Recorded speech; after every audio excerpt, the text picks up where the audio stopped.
Chapter 5 સંકર સંખ્યાઓ અને દ્વિઘાત સમીકરણો. આપણે સંકર સંખ્યાની અંદર બે સંકર સંખ્યાઓ વચ્ચેની બેઝિક ક્રિયાઓ વિશે માહિતી મેળવી રહ્યા છીએ. તો એમાં આપણે સરવાળા વિશેના નિયમ તેમજ બે સંકર સંખ્યાનો તફાવત જોઈ ગયા છીએ. ત્યારબાદ આપણે બે સંકર સંખ્યાઓના ગુણાકાર વિશેની માહિતી મેળવવાનું ચાલુ કર્યું છે.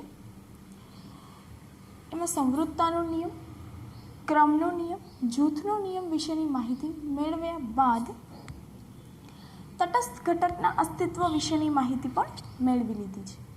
હવે આવે છે ગુણાકાર માટેના વ્યસ્ત ઘટકનું અસ્તિત્વ.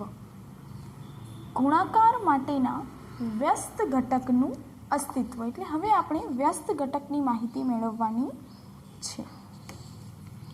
જનરલી આપણે વાસ્તવિક સંખ્યાઓ માટે વ્યસ્ત ઘટક છે 2 હોય તો આપણે એને 1/2 કહીએ છીએ. 5 આપેલું હોય તો 5નું વ્યસ્ત થશે 1/5. તો અહીં આપણે વાસ્તવિક સંખ્યાને નામ આપેલું છે z. તો zનું વ્યસ્તને આપણે 1/z તરીકે દર્શાવીશું. પરંતુ z બરાબર આપણી પાસે છે a + ib.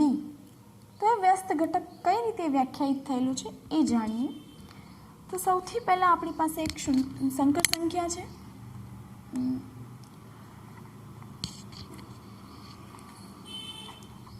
ગુણાકાર માટેના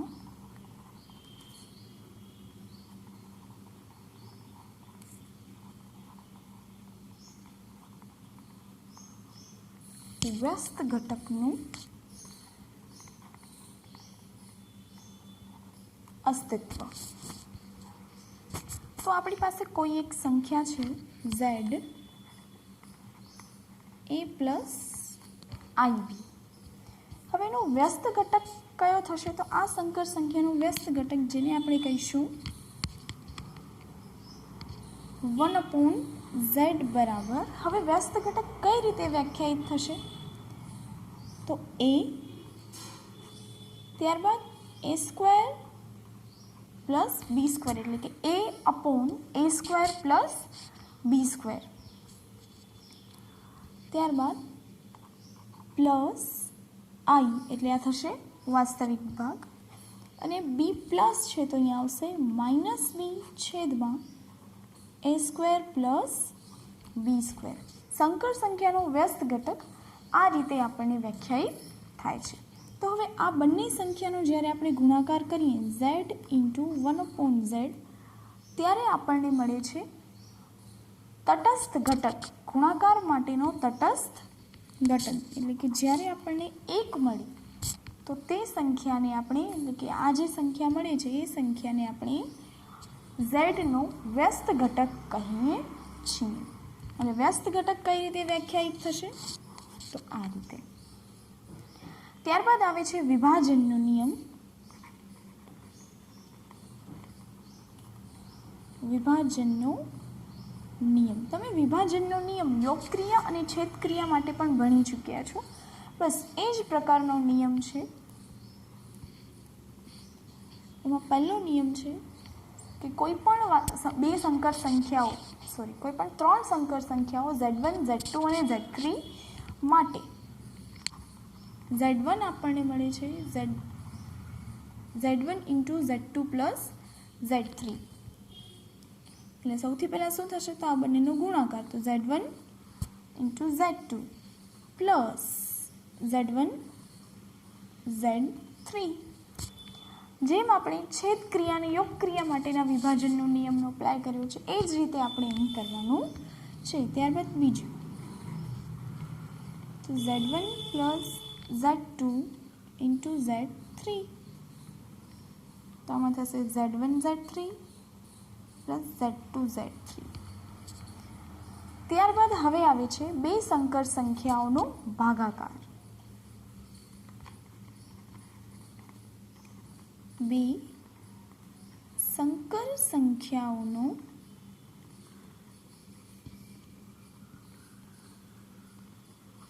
ભાગાકાર. તો z1 અને z2 એમાં કેવી સંખ્યાઓ લેવી પડશે? તો જે સંકર સંખ્યા આપણે છેદમાં લઈએ એ સંકર સંખ્યા કેવી હોવી જોઈએ? તો શૂન્યેતર સંખ્યા હોવી જોઈએ. એટલે પહેલાં લખવાનું કે ધારો કે બે સંકર સંખ્યા Z1 અને Z2 છે અને Z2 એ શૂન્યેતર સંકર સંખ્યા છે, તો તેમનો ભાગાકાર કઈ રીતે થશે? અચ્છા, પહેલાં Z1 બે સંકર સંખ્યાઓ છે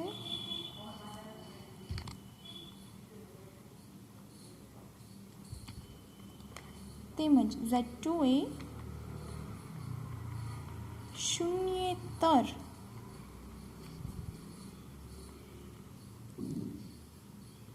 સંકર સંખ્યા છે. કેવી થશે? શૂન્યેતર સંકર સંખ્યા છે, તેથી તેમનો ભાગાકાર Z1 છેદમાં Z2 તરીકે વ્યાખ્યાયિત થાય છે. હવે આને આ રીતે પણ લખી શકાય 1/Z2. તો હવે આપણી પાસે જો ઉદાહરણ લઈએ, આપણી પાસે બે સંકર સંખ્યા છે, તો સૌથી પહેલાં આપણે Z2નું શું કરવું પડશે? વ્યસ્ત ઘટક છે એ શોધવું પડશે. અને એ વ્યસ્ત ઘટક શોધ્યા બાદ એનો ગુણાકાર કરી શકીશું. જોઈએ, આપણે Z1 બરાબર લઈએ 6 + 3i અને Z2 છે 2 - i. તો Z1 છેદમાં Z2 એટલે શું થશે? 6 + 3i ઇન્ટુ 1/2 - i થશે. તો હવે 1/2i વ્યસ્ત ઘટક છે, તો વ્યસ્ત ઘટકને વ્યાખ્યાયિત માટેનું આપણે આ સૂત્ર જે શીખ્યા એ જ રીતે. તો જોઈએ કે 6 + 3i, ઓકે, આ માઇનસ નથી, ગુણાકાર છે, બરાબર? એટલે નહીતર માઇનસ સમજશો તો ગુણાકારની નિશાની કરી દઈએ. ચલો, 6 + 3i. અને હવે આપણે લઈશું આનું વ્યસ્ત ઘટક, એટલે શું થશે? a એઝ ઇટ ઇઝ, એટલે કે 2 એઝ ઇટ ઇઝ, પછી 2નો વર્ગ 4 અને -1. અચ્છા, ચલો, પછી પ્લસના પ્લસ, ત્યારબાદ માઇનસ અને -1 -b છે આપણી પાસે, પણ અહીં ઓલરેડી આપણું b છે એ માઇનસ છે, એટલે માઇનસ પ્લસ થઈ જશે.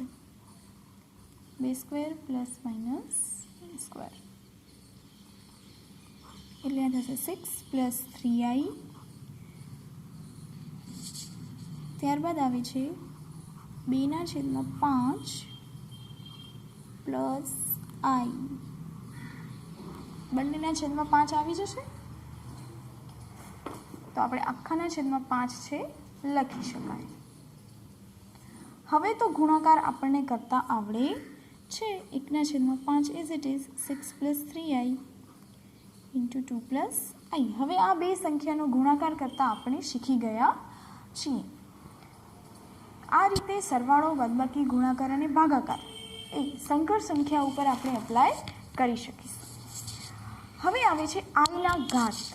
હવે આઈની ઘણી બધી ઘાત મળશે. જોઈએ તો આપણે જોયું સૌથી પહેલાં જ કે i² બરાબર -1. આઈની 2 ઘાત હોય ત્યારે આપણને મળે છે -1. હવે આઈની 3 ઘાત, તો શું થશે? i² ઇન્ટુ i મળશે. તો તમે i² ની જગ્યાએ -1 મૂકી શકો. -1 ઇન્ટુ i એટલે હવે શું મળશે આપણને? -i. ત્યારબાદ આવશે આઈની 4 ઘાત, એટલે કે i² નો સ્ક્વેર, તો -1 નો વર્ગ એટલે મળશે +1. એ જ રીતે આઈની 5 ઘાત, તો i² no square into i મળશે. તો હવે થશે -1 નો વર્ગ ઇન્ટુ i એટલે આ થઈ જશે ઓનલી i. આઈની 6 ઘાત, તો i² નો ઘન -1નો ઘન એટલે આવે -1. એ જ રીતે તમને જ્યારે માઇનસમાં ઘાત આપેલી હોય કે i-1, તો શું થશે? i-1 એટલે 1/i. અચ્છા, હા, આપણે જે વ્યસ્ત ઘટક ઝેડને એકના છેદમાં ઝેડ કહીએ છીએ કે ઝેડનો વ્યસ્ત એકના છેદમાં ઝેડ તરીકે દર્શાવીએ છીએ, એને બીજી રીતે ઝેડ ઇન્વર્સ તરીકે પણ લખી શકાય. કઈ રીતે? Z inverse. ચાલો, હવે i-1 ઘાત એટલે એ આવશે એકના છેદમાં i. ઘાતાંકના નિયમો છે. ચલો, હવે i જે છેદમાં આવે છે તો આપણે શું કરીશું? i વડે ગુણાકાર કરીએ એટલે થઈ જશે i/i². એટલે આ શું થઈ જશે? -1 એટલે આવશે -i. ત્યારબાદ આપણી પાસે આવે છે i-2 ઘાત, તો 1/i² એટલે આ થશે -1. ત્યારબાદ i-3 ઘાત, તો i-3 ઘાત એટલે કે 1/i3. હવે i ઘનની કિંમત આપણને શું મળી છે? -i. i ઘનની કિંમત આપણને શું મળી છે? એટલે 1/-i. હવે આપણે i વડે ગુણાકાર કરીએ તો આ -i². શું મળશે? i² છેદમાં i/-i². તો -i². હવે i² ની વેલ્યુ થશે -1 ને -1 ઇન્ટુ આ -1 છે એટલે એની વેલ્યુ આવશે માત્ર ને માત્ર i.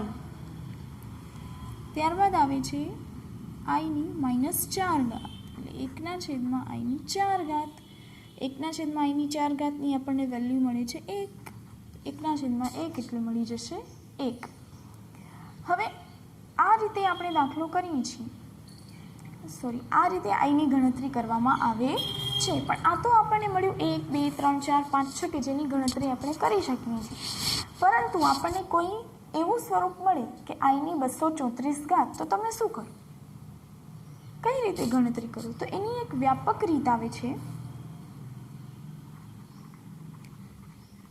વ્યાપક રીત કે તમને કોઈ પણ પૂર્ણાંક કે માટે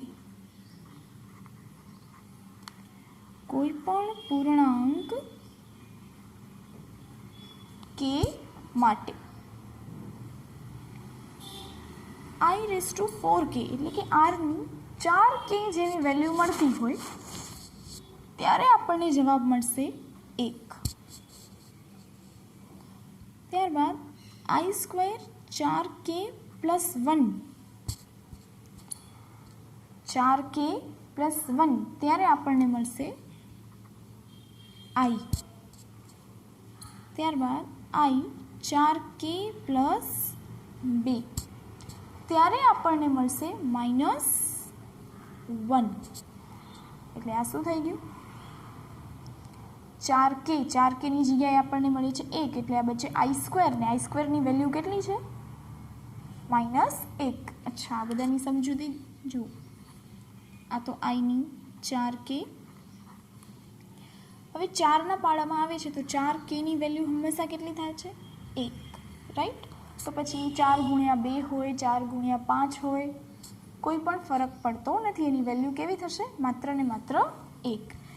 ને આ છે ઇન્ટુ i, તો આની વેલ્યુ કેવી થઈ ગઈ? 1, તો એને ગુણ્યા i એટલે i જ મળશે. એ જ રીતે આ શું થશે? i4k into i². તો i² ની વેલ્યુ કેટલી થાય? -1 ઇન્ટુ 1 એટલે -1. એ જ રીતે i4k + 3, તો એની વેલ્યુ આપણને મળશે -i. જો આ આપણે યાદ હોય તો આપણે આઈની ગમે એટલી ઘાત આપેલી હોય આપણે એનું ગણતરી સરળતાથી કરી શકીશું. ત્યારબાદ હવે આવે છે ઋણ વાસ્તવિક સંખ્યાના વર્ગમૂળ અને અમુક નિત્ય સમૂહ. તો હું તમને અત્યારે નિત્ય સમૂહ જણાવી દઉં છું. આપણે ઋણ સંખ્યાઓના વર્ગમૂળની ચર્ચા પછી કરીશું નેક્સ્ટ લેક્ચરમાં. ચલો, હવે આવે છે નિત્ય સમૂહ. તો આપણી પાસે કોઈ પણ બે સંકર સંખ્યા છે.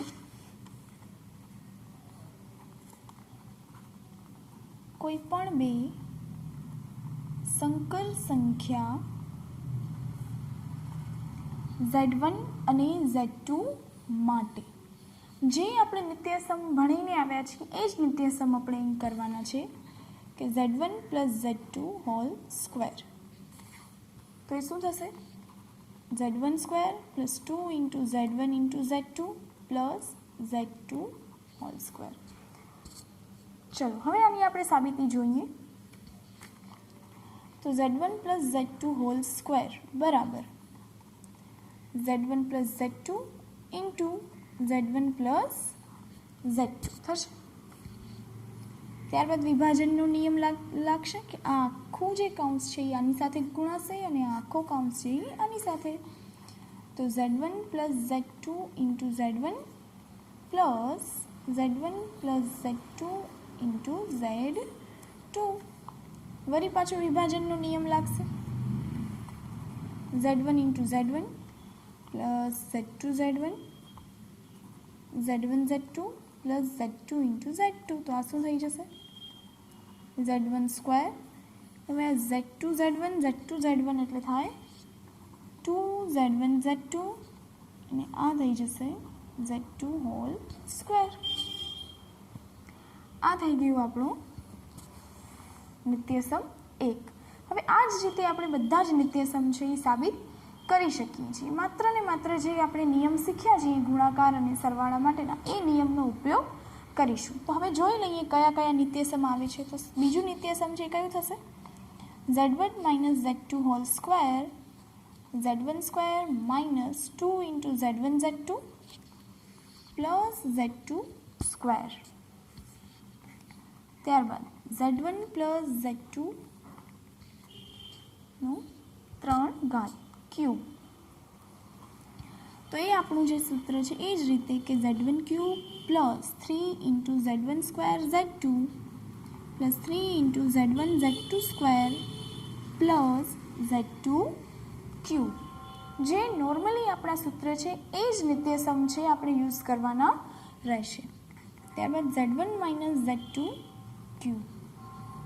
તો એ આપણને મળશે Z1 ક્યુબ માઇનસ, ચલો હવે આ ટર્મ છે એ માઇનસ છે, 3Z1 સ્ક્વેર Z2 એટલે એક જ વખત આવે છે એટલે માઇનસ છે આગળ આવશે. જ્યારે હવે અહીં સ્ક્વેર આવશે એટલે પ્લસ થઈ જશે